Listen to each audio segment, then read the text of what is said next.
Hey guys, welcome back to my channel. I hope you're having a fantastic day. Yeah. So let's just get right on in this video. So I actually just went on a, let's go back here. I actually just went on a two-week vacation. I've been back a week now, but I'm just actually by the time this goes up, I'm back 2 weeks. But I thought I would do a little video about my time there. Mainly because I didn't vlog very much. I do apologize. I was like, I'm gonna vlog. No. I did take some footage, which I will obviously insert as I talk about it, but I didn't take that much. I'm very uncomfortable just taking out my camera and talking to it in public. I just can't do that at the moment, so I took it out when I was on like day tours and like a few other places, but mainly I didn't take it out. But we are going to go all into it. So we actually left on a Friday night. So by we, I mean my sister and I. We left on a Friday night, therefore we worked the entire day before that, and then we went to the airport really early because our work is closer to the airport than like going home and then back to the airport. And so we got there really early, like 6 hours early. Our flight left just after 11 p.m. So we flew with Air Canada, and when we took off, they turned off all the lights so everyone could sleep, and then like probably by midnight, they're like, boom, lights back on, we're gonna feed you dinner. Are you joking me? All of us have already eaten. It's midnight our time. Why are you feeding us dinner? Why would you not let us sleep and then feed us breakfast? Because we weren't landing in Ireland until 10:45 their time. So why in the world, one, would you shut off the lights and then turn them back on to wake everyone up because you turned them off so they fell asleep, and then turn them back on and feed us dinner when no one wanted it? Literally, I was looking around the plane and I was like, everyone's just picking at their food because none of us are hungry. We ate in the airport. We ate before we got to the airport when no one wants to eat at midnight. And then for breakfast, they served us a slice of spice loaf, I guess. We were seated in economy, which seats are usually squishy, but the plane we were on, I'm not sure what type of plane, was extras. Like, I feel like I've been on not quite a few planes, but like I have flown before and I've never actually been in such squishy seats before. Thankfully, the seats were like 2-3-2, so it was just me and my sister. But it was very squishy. Like, I don't know. I felt very squished. I felt like I'm short. Like, usually I'm pretty good with the leg room because I put my backpack under the seat in front of me. But like, I could barely get my backpack, which I never actually like fill it. I usually can like put it down and then in. I had trouble even getting it between the seats to put it under. I'm not sure why it was so squishy, but we got through it. It was fine. So we landed in Ireland. We took a cab to our Airbnb. It's kind of hard to find the Airbnb. And I've been to Ireland before. I know what the roads are like. My sister was not prepared for that. But we got to our Airbnb. We were really early, so we did have to ask beforehand if we could drop off our bags because you don't want to carry your luggage all around. And then we get in there, and it had 2 bedrooms. I'll insert the clip of our Airbnb in Ireland right now. Okay guys, I've been terrible at vlogging, so I thought I would show you guys where we stayed for the week in Ireland, because I haven't shown you guys, and tonight's the last night before we fly over to England tomorrow. Yeah, tomorrow. So I'm just going to quickly show you. We stayed in an Airbnb. It is in Dublin 8, so I thought I would show you guys. So this is the front door. You have a little section here to put your shoes, jackets, umbrellas come here. And then there's the TV and a window, and then a table with some chairs or shoes. Another chair, which is quickly packing up. There's the couch, and then we also have a fireplace you can turn on. My blanket's down here because it gets kind of chilly in this spot. And then another chair, and then if you go down this hall, so you walk down this hall, this has like washer and dryer, but you can't use it. And then you have the bathroom. So, got your sink, which is, hello, actually pretty high. I got it like, yeah. And then, yeah, you're like, typical shower stall. And behind the door, you also have a towel rack. And then, ow! Hi! You look really awkward. Do I? Yeah. Sorry. Do you want to go that way? Yes, please. I was like, I'm right in the middle of everything. Alright, and then you, at the end of the hall, you have this like little outdoor patio standing area. But this is the kitchen. I feel like in the way. So you got your oven and everything. Table, chairs, more up there. Weird for patio. Yeah. So one thing that we do not have in Canada is switches for plugs. We just don't have that. So first night we were trying to actually cook, we couldn't figure out how to use it. And then I was like, switch the big red button. You don't flick big red buttons. They're usually the bad buttons. And then, if you look up, oh wow, that looks really funky from down here. Alright, the stairs. So you go up the stairs, da da da da da, and you come to this. A glass freaking floor in the hallway. You go to that side, that's where my sister is staying. So it's one bedroom. Well, there's two bedrooms in here. That opens up as a closet. There's a little closet behind there as well. A lot of it's glass and open, so that way the sun goes right down. There's another outdoor area. I'm not opening it because there's a ton of spider webs in there. And then this is the room I was staying in. So that's like a little closet area, bed. And then this actually, you can move all the way down. And you can actually get out there from there as well. Our day trips, we did 3 day trips all in a row. So Sunday, Monday, Tuesday, we did day trips. They were all with Wild Rover. I have done 2 of the tours with this company before, when I was there last time, but I was like, Jess hasn't seen it, so, and I know they're good tours, so why don't we do them again? The first day, our tour was to Glendalough and Kilkenny, and we had to meet at like 7:10 in the morning. So we did get up early, but hey, you gotta do what you gotta do, right, when you're traveling? So the tour, we went to Glendalough first, which is really pretty. It is an old monastery. It's St. Kevin's Monastery. Things, I believe also St. Paul and another saint, I can't remember the name. St. Kevin was a hermit and didn't want a following, but a following happened.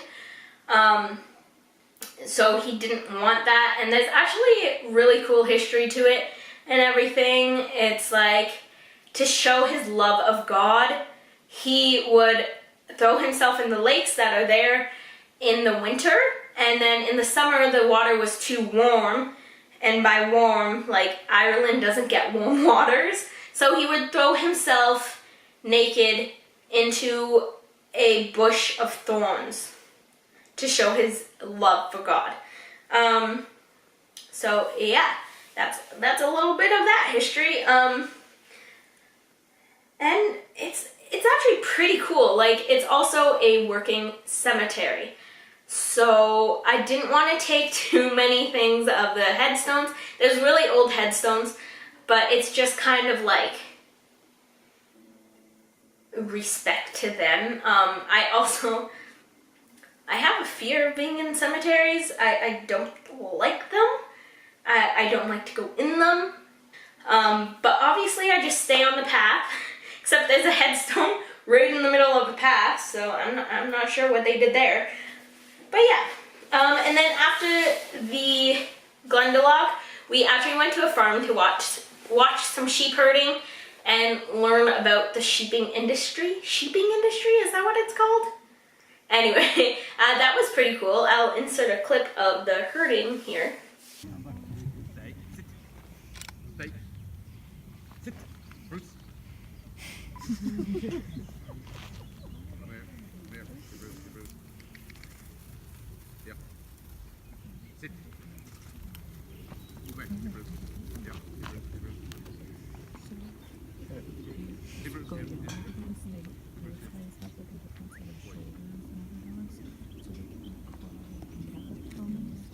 Stay. Yeah. Back. Stay. Hey, Bruce.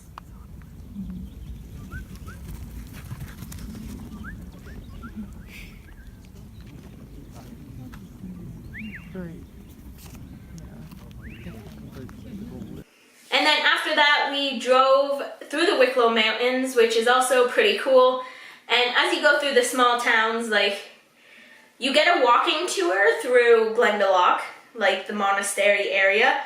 And then as you go through the towns, they talk about some history about the towns and things.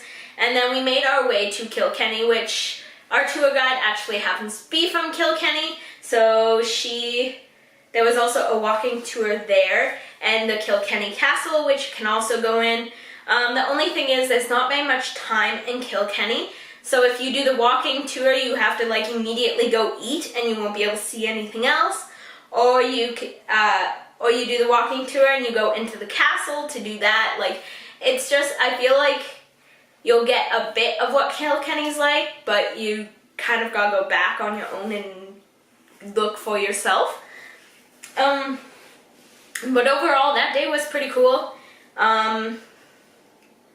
Our tour guide and our bus driver were really nice, and he was a good bus driver, so that's good. And then the next day was the Cliffs of Moher and Galway. That one you start by driving. You stop at a service station to get like a quick breakfast / go to the bathroom, and then you keep going all the way to the cliffs, and then you have a couple hours at the cliffs, which I sat on. I sat on the edge of the cliffs. Who am I? I have an extreme fear, I've realized, of like falling. My greatest fear is bridges. We'll get to that on the next adventure. But then it's not even so much heights, because like I love being on an airplane and like looking down. So it's not like a fear of heights, it's a fear of falling. And like, sitting on the edge of the cliffs with your feet dangling over. What was I thinking? Why did no one stop me? But I did it. My sister did it first, and I was like, if I don't do this, I am going to regret it. Pretty much right there where you see the people is where we sat down and hung our legs over. So I did it! Why? Why did I do it? Oh my god. Anyway, and then we went to the visitor center for a little bit. We'll hop back on the bus. Then we went to the Burren, which is also on the Atlantic Coastway. Anyway, so we went to the Burren, and like when you're traveling on that side of Ireland, there's a lot of famine walls. That's a whole like different story.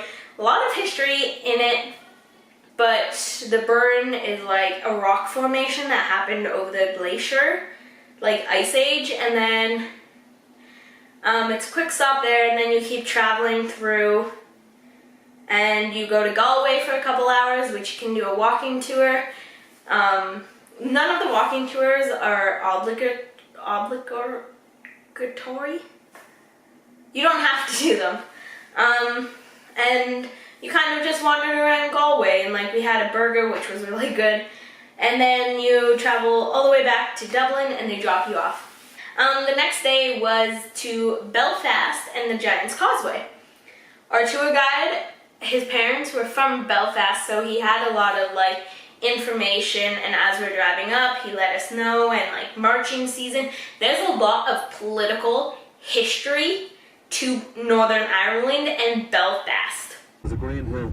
You're going to have an Irish flag. You'll have a sign that says 1981 and 10 white crosses in the shape of a H. So out your left window now. So in 1981 we had our hunger strikes. The 10 white crosses represents 10 of the hunger strikers that died on hunger strike, and the H represents the H blocks. That was the name of the prison. I suppose how the hunger strike actually came about. It is fascinating, like absolutely fascinating.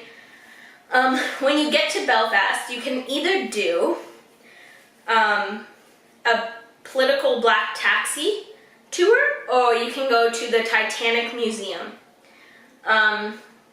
They don't let you just wander Belfast.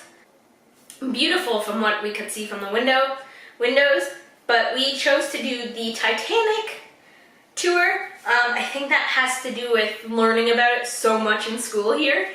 You can see the H and W up on top represents Harlan and Wolfe, but the Belfast humour. Because I didn't know this till I was older.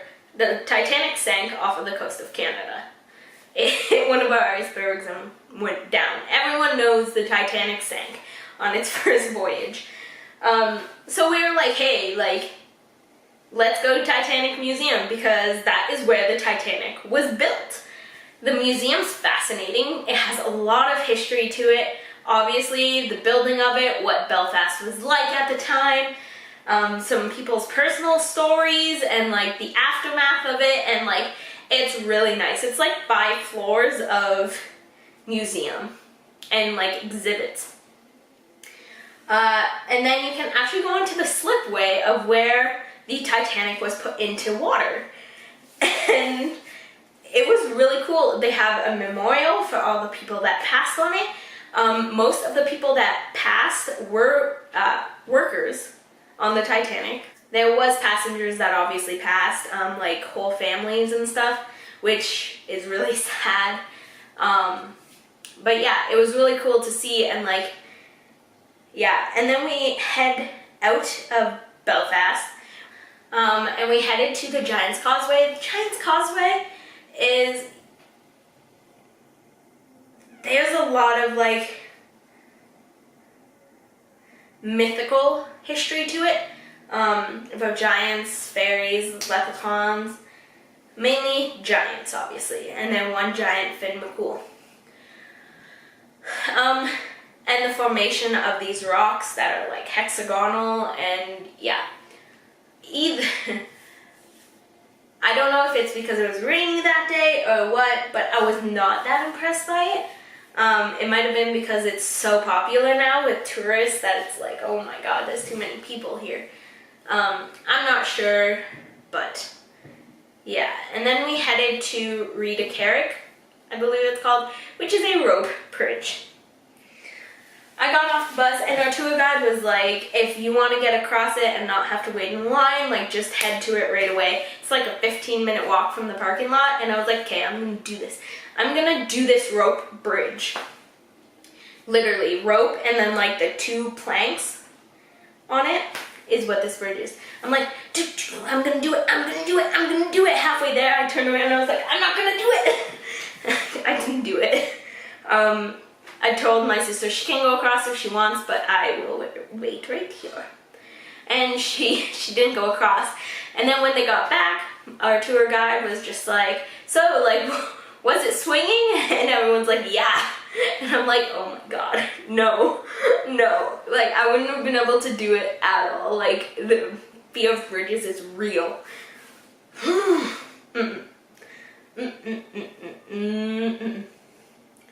Nope. They do watch the wind. If it gets over 35 miles per hour, they don't let anyone cross. But he was like, if it's 34 miles per hour, they let you cross. And I'm like, And he's like, and if the wind's going, it's like a skip rope. And I'm like, nope. Nope. So I didn't end up going. And then after that, we... Now just start looking down there now. It's even worse here. Oh, just keep it going, keep it going, keep it going. So that one works. Yeah, that one's so good. Drove back to Dublin. And then the next few days, by this point, Jessica was full-blown sick. So the next 2 days we stayed in the Airbnb. And then Friday we did the hop-on, hop-off bus and went over to the city center. Because we were quite a bit out of the city center. So we went to the city center, we went to Grafton Street, and then we headed back. Yeah. And then we got to the Dublin airport the next day on the Saturday and flew to Gatwick. We were landing as a royal wedding was happening, but we went right onto the train over to Brighton, which we did go to the pier. We also went into the British Airways I-360, which you could actually see from our Airbnb window. I did not take a video of that Airbnb, but it was gorgeous. Gorgeous.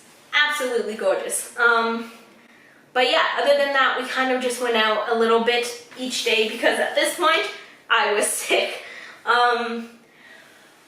We did try several bakeries, which they were pretty good.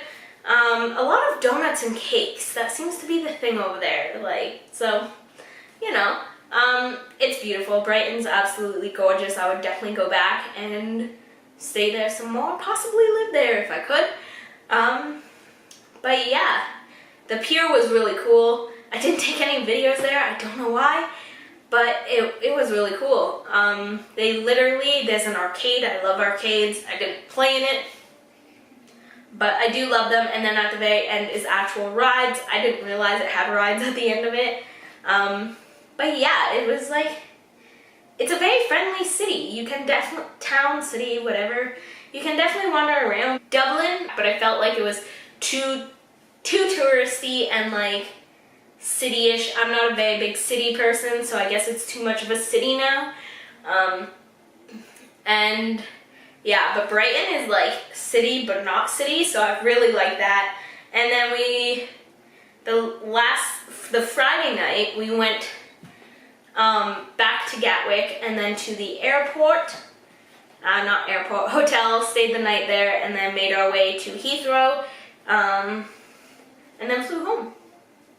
And that was pretty much our trip, and I would definitely go back to England, tour around a little more. Ireland I might if it's like on a tour or something, I don't know. You never know where it's gonna take you. I would definitely live in England though. Definitely would. And Also, I just want to say our Air Canada flight back was much better than going there. the next video after this one is going to be what I bought. Not very much, but I did buy some things. So I'm going to do a haul for you, and if you like this video, give it a thumbs up. Make sure you do subscribe to my channel and hit that little bell beside the subscribe button because it notifies you when I put out a video. Because of recent changes in YouTube, you might not see my videos. So make sure you do hit that bell, and all my social media and stuff is down below as well. And make sure you let me know if you've been to Ireland or England or where you think I should go next. Let me know. I would take suggestions. I would definitely take suggestions. But yeah, I do hope you enjoyed this video. So I didn't vlog more of it. I gotta get like comfortable doing that. But yeah, I hope you have a wonderful day. Bye.